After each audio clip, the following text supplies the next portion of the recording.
Magandang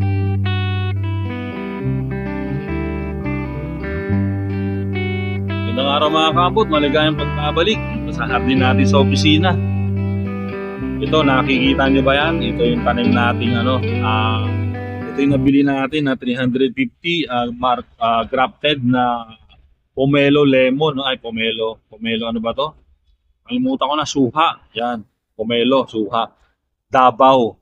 So, kahapon natanggalan ko na to. Ngayon, meron na naman, no? Uod na kumakain ng dahon niya. Hindi ko alam ba't gustong-gusto nila to. Meron naman tanim si Munmun doon sa na malaki at maraming dahon. Sitasin natin yan. At hindi nakikita ng ibon yan. Meron pa sa ilalim. Oo naman, no? May ano na naman, no? Ang liit naman ito. Sino kayo nangingitlog dito? Yan. Kung alam niyo naman, paki-comment, no? Kung paano gagawin ko dito para hindi maitlogan. Yan, okay. Kasi nung nakaraan, ito rin namang natin, itong lemon natin, ito palang lemon, ay may uod din. Yan. Ayun, dito naman lumipat. Gusto nila yung mga sariwang dahon. So, ito meron pa. Grabe naman. Ano ba to? Mga butterfly ba yan? Mga kambot? Paki-comment naman kung ano yan. Pero ito mga magulang na dahon ay hindi nila ginagalaw. Yung mura lang talaga. Naman, ayoko naman mag-spray dito ng pesticide para lang sa kanila. At delikado at siyempre nasa opisina tayo at nakikiano lang tayo ng space dito, hindi tayo gagamit ng mga nakakalasong bagay. Ayan. Mga kabot, ito ay may purpose tayo kaya natin binili yan kasi hopefully talagang grafted to at talagang namumunga na. At base naman sa paningin ko, sa nakikita ko, pakitingnan na rin, ito yung pinagdugtungan nila. Yan yan ang pinagdugtungan ng tama ito, may guhit yan Yan parang may guhit at saka ito, iba ang laki, iba ang kulay. At saka pa letter B at sa tingin ko yan talagang pinagdugtungan yan at makikita naman natin sa hugis.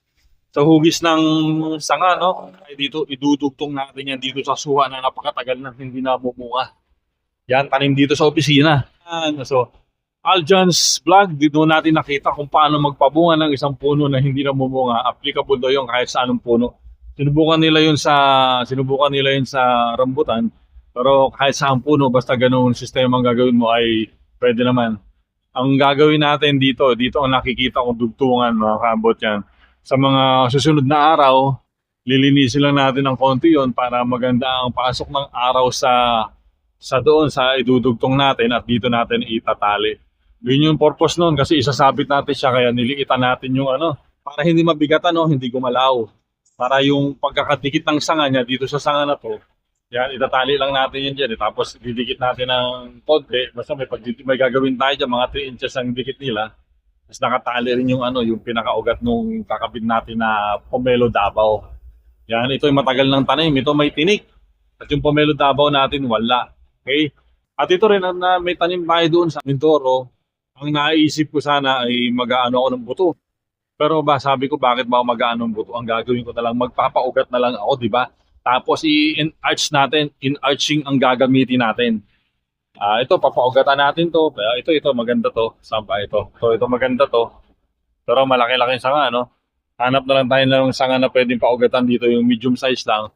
Tapos, natin yan, pag naugat na, saka natin iuwi ng Mindoro yan. Tapos doon natin in-arch doon sa pomelo ni Mick, organic na talagang napakatamis at walang buto kaya hindi natin maparami.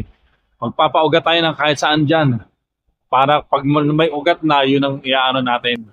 Hindi na tayo magtatanim ng simula sa buto kasi hindi naman natin itatanim yun.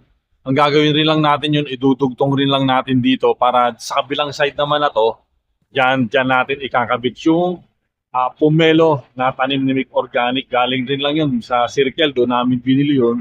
Pero sa kanya ay napabunga niya at napalaki ng gusto. Pero ilang taon din, mga 5 taon din bago siya nakabunga. Pero ito, since malaki na to at yun ay nabumunga na, tingin ko mga 1 year lang yun at base sa sabi na rin sa napanood kong vlog ay talaga namang mamumunga na rin yun sa pagdating ng bungahan ng taon na to. So yun na mga kaambot, abang-abangan natin yung update na yun at kung nagustuhan nyo naman at kung may suggestion kayo kung tama bang idea natin, paki-comment na rin lang dyan sa baba.